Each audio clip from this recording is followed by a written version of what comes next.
1961 में Soviet union ने सार बॉम्बा गिराया था, अब तक का सबसे शक्तिशाली न्यूक्लियर बॉम्ब। सार बॉम्बा का लिटरल मीनिंग ही है किंग ऑफ बॉम्ब्स।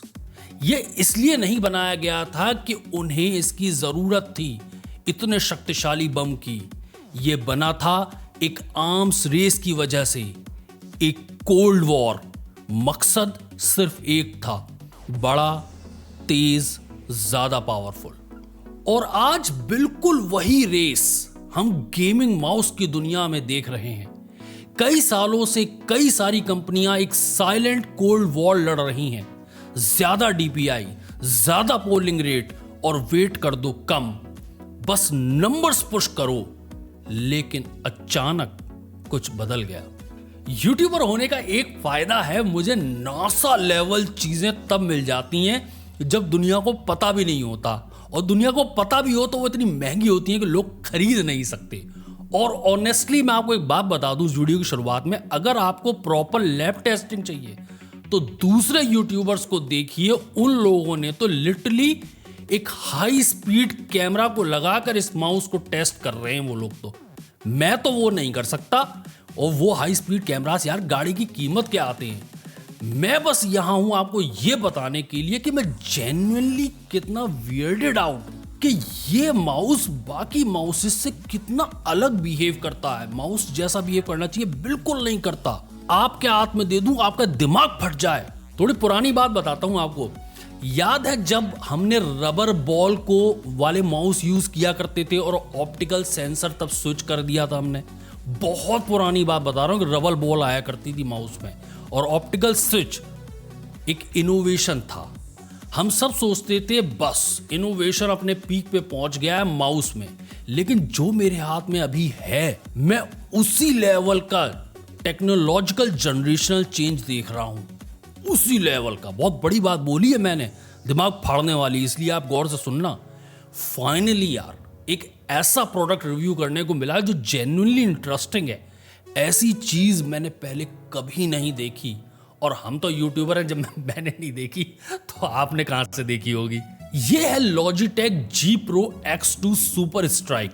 और इसके बारे में सबसे क्रेजी बात यह है कि इसके अंदर कोई स्विच ही नहीं है, नन, कोई भी नहीं, मैकेनिकल नहीं, ऑप्टिकल नहीं। इसमें है लॉजिटेक की दी हुई हिट्स टेक्नोलॉजी, यानी कि हैप्टिक इंडक्टिव ट्रिगर सिस्टम। ये एक इंडक्टिव कॉइल से सेंस करता है कि आपकी उंगली बटन को कितना प्रेस कर रही है, और एक हैप्टिक मोटर आपकी उंगली को वापस थंप करता है क्लिक का एहसास देने के लिए। असल में कोई क्लिक होता नहीं है, जब कोई मैकेनिकल पार्टी नहीं है तो क्लिक क्या होगा, लेकिन आप तो इंसान हो ना, आपको तो फीलिंग चाहिए क्लिक होने की, तो उसके लिए मोटर यूज करी जा रही है। ये एग्जैक्टली वही है जो आप कई कीबोर्ड्स में आजकल देख रहे हो, रेवोल्यूशन आया हुआ है।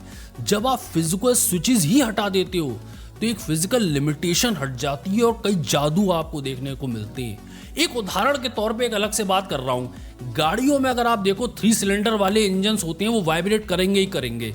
जापानी कितना भी होशियार हो, जर्मन कितना भी होशियार हो, वो 3 सिलेंडर इंजन को कितना भी रिफाइन कर ले, वो वाइब्रेट करेंगे मुकाबले में 4 सिलेंडर वाले इंजन से। लेकिन वहीं पे आप देखो कि कार इंडस्ट्री में क्या आ जाए, इंजन खत्म कर दो आप दे दो एक मोटर और बैटरी, यानी कि ईवीज, वाइब्रेशन का खेल पूरा खत्म, पूरी टेक्नोलॉजी अलट पलट हो गई। ये उस तरह से हुआ है इस माउस में। एक्सपीरियंस मेरा बेहद अजीब है इस माउस को लेके। यार मैं भी तो मतलब नॉर्मली हूं ना। जब माउस बंद होता है, जब मैंने इसे अनबॉक्स किया था और पहली बार वही क्लिक करने की आदत होती है, नया माउस आया, बटन लिटरली मुझे लगे डेड है, खराब है, क्योंकि मुझे कुछ पता ही नहीं चला। मैं दबा रहा हूं बटन, कोई आवाज नहीं आ रही, कुछ महसूस नहीं हो रहा, प्रेस करो कुछ नहीं होता, कोई क्लिक नहीं, कोई फीडबैक नहीं। ऐसा लगता है माउस बिल्कुल खराब है, टूटा हुआ है, जैसे किसी ने डेड प्लास्टिक को दबा रहे हो, मतलब कुछ हो ही नहीं रहा। और एक और चीज, एक्चुएशन पॉइंट जब बहुत शैलो सेट करो इस माउस के अंदर, मैं आगे बताऊंगा आपको, तो बटन क्लिक होने के बावजूद वो ट्रेवल करता रहता है, जो थोड़ा स्पॉन्जी या मुशी सी फील देता है, जो मुझे माउस में आदत नहीं है। लोग मैकेनिक मैकेनिकल क्लिक के आदी हैं, जो नॉर्मल माउसेस आपके पास हैं, चाहे सस्ते से सस्ता हो, महंगे से महंगे में भी वही चीज आती है। और ये शुरू से ही मेरे को बहुत अजीब लग रहा है, लेकिन जैसे ही मैंने माउस ऑन किया तब वो जिंदा हुआ, फिर बात बिल्कुल अलग हो गई। इसमें आप एक्चुएशन पॉइंट सेट कर सकते हो, 10 लेवल में वो सेट होते हैं, मतलब वो एडजस्ट कर सकते हो। लेवल 1 पर मैंने सेट कर दिया, मैंने कहा देखूं जो जादू आया है वही जादू ही पहले देखूं। लेवल 1 पर इतना सेंसिटिव हो जाता है माउस के, मुझे तो लगता है कि मतलब सोचते ही, मतलब छूते ही वो फायर कर देता है। अगर गोली चलानी है फौरन गोली चल जाती है। लेवल 10 पर क्या होता है, फिर मैंने पहले लेवल 1 पे किया, बिल्कुल ही अजीब सा बिहेवियर किया उसने कि बिल्कुल छूते ही क्लिक कर। लेवल 10 पर डीप डेलिबरेट प्रेस चाहिए, मतलब अब आप ज्यादा दबाओ। किसी माउस में मैंने ये पहले कभी नहीं देखा था। जैसा माउस है आप सॉफ्टवेयर में कई चीजें चेंज कर सकते हो, पोलिंग रेट, डीपीआई वगैरह वगैरह, लेकिन जो हार्डवेयर है वही अपने आप को चेंज कर ले।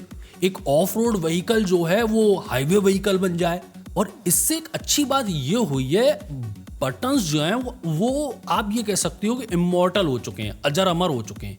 जब कोई मूविंग पार्ट ही नहीं है, कोई वियर एंड टियर ही नहीं है, तो कोई डबल क्लिक की प्रॉब्लम नहीं आएगी। क्योंकि आप देखो मेटल ऑन मेटल पुश होता है, वो वियर एंड टियर होता है, उसकी वजह से जो है डबल क्लिक की प्रॉब्लम आती है। ये तो मुझे लग रहा है अजर अमर है। रैपिड ट्रिगर के बारे में बताता हूं मैं आपको। रैपिड ट्रिगर के साथ आप सेमी ऑटोमेटिक वेपन्स को उस स्पीड पर स्पैम कर सकते हो जो मैकेनिकल स्विच पर फिजिकली इम्पॉसिबल है, लिटरली इम्पॉसिबल है। लॉजिटेक ने प्रोफेशनल और कैजुअल दोनों तरह के प्लेयर्स पर टेस्टिंग की है और ये पाया कि क्लिक्स पर मिनट क्लिक्स उनके गेमर्स के 6% बढ़ गए पूरे मैच में, मतलब पूरे मैच में 6% बढ़ गए। ये आप इस तरह से मानो कि 1000 से ज्यादा एक्स्ट्रा क्लिक्स वो कर सकते हैं गेम में, जो कि इम्पॉसिबल था फिजिकली पहले। क्योंकि ज्यादा क्लिक्स का मतलब मैं अभी दोबारा बता चुका हूं, शॉट लगने का ज्यादा मौका। ऑब्वियसली इसमें एम वगैरह भी काउंट होता है। तो आईजी ये तुम जो बात बता रहे हो, ये तो मुझे चीटिंग सी महसूस हो रही है। क्या ये चीटिंग है?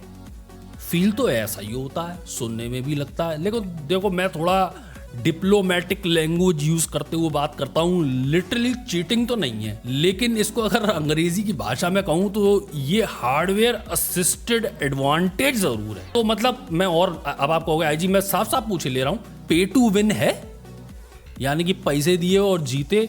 ऑनेस्टली हाँ, ऑनेस्टली लोग गलत नहीं होंगे अगर कहेंगे कि ये पे टू विन हार्डवेयर है। मैंने पैसे दिए हार्डवेयर के और मैं अब जीत रहा हूँ गेम में। मैंने सालों पहले श्राउड के बारे में सुना था और ये बात लाइनस ने कही थी, तब मैंने इस बात पे गौर करना शुरू किया था कि वो सिर्फ एम में ही नहीं, वो तो प्रैक्टिस करके एम अच्छा कर लिया है, वो सिर्फ एम में नहीं, रिएक्शन टाइम में भी इंसेनली फास्ट है। मतलब ये बायोलॉजिकल एडवांटेज होती है।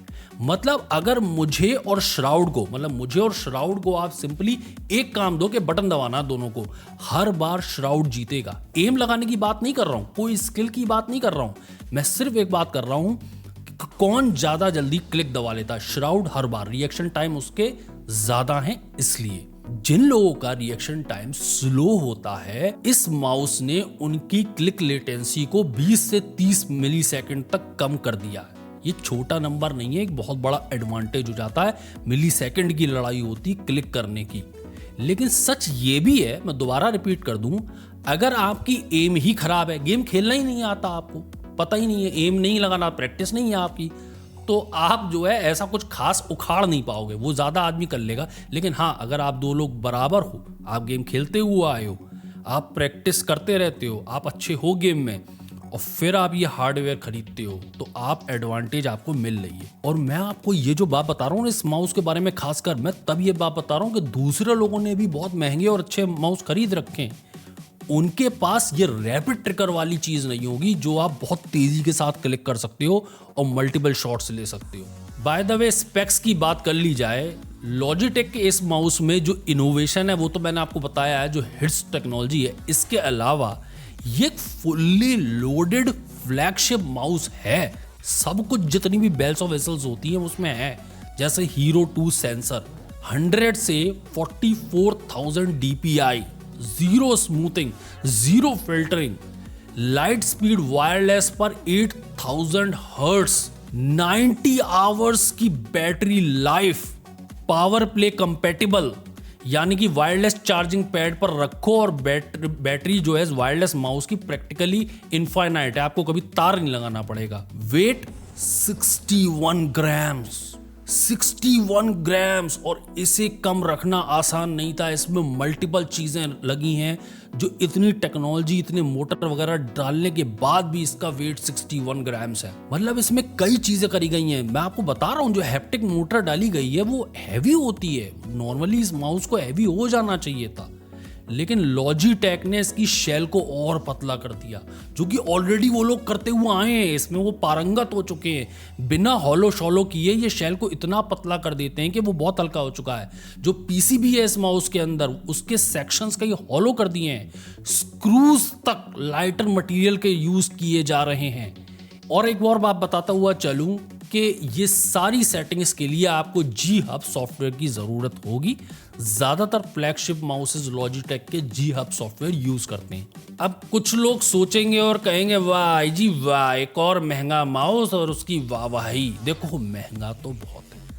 अगर कहना चाहूँ तो मैं ये कह सकता हूँ इसमें तेरा बजट गेमिंग पीसी जाएगा, ये हो सकता है। लेकिन आप ये भी समझो, जो टेक्नोलॉजी है इसके अंदर वो रियली क्रेजी है, वो क्रेजी है। और ये बजट गेमर्स के लिए है भी नहीं माउस इस तरह के। गेमिंग माउस मार्केट 6 साल तक सर्कल्स में घूमती रही। इस माउस ने वो साइकिल तोड़ दी है। और मेरे पास आपको कुछ नया बताने के लिए इसमें एक्चुअली में नो बुलशिट, नो मार्केटिंग वाली एक्चुअली में टेक्नोलॉजी है। दुनिया में कहीं लॉन्च हुई सबसे एडवांस टेक्नोलॉजी, और वो मेरे हाथ में है।